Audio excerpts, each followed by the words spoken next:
The work breakdown structure does exactly what it says in the tin. It's a structure to break down work. Often referred to simply as the WBS, the work breakdown structure is a tool that we use to identify all of the tasks, work packages, activities, actions that need to be performed on a project, and typically this will be done graphically. We start off with our high-level project or phase of project, and then we start subdividing until we get down to task level.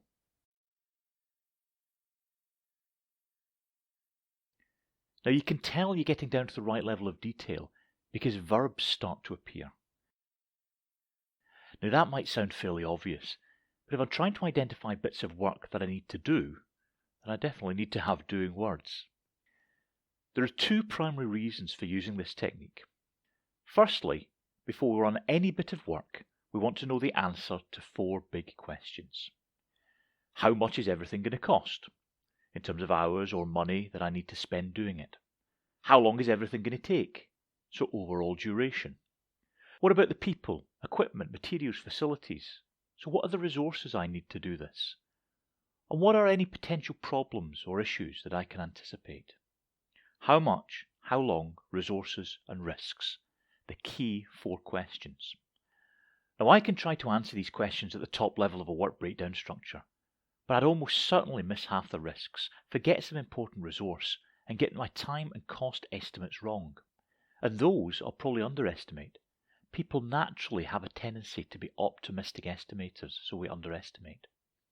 With the work breakdown structure, I'm trying to get to a level of granularity or detail where I can begin to get better estimates and be more accurate in my predictions of resources and risks. Also, something to remember here is that a resource doesn't need to be an individual. It can be another team, a collaborator, a supplier. It might be that they break the task down further themselves, but we don't need to, as long as we know how much and how long, that's enough. There's no point in making things any more complicated than is really necessary. The second major reason that I love work breakdown structures is that they help us to avoid forgetting stuff. We've all been involved in bits of work that are reasonably complex. We excitedly start doing it, then realise halfway through there was something we should have done at the beginning but we forgot about. The work breakdown structure will help you to identify these things that we might otherwise have overlooked. Life is never going to be perfect, but this technique will help you to capture more and to forget less.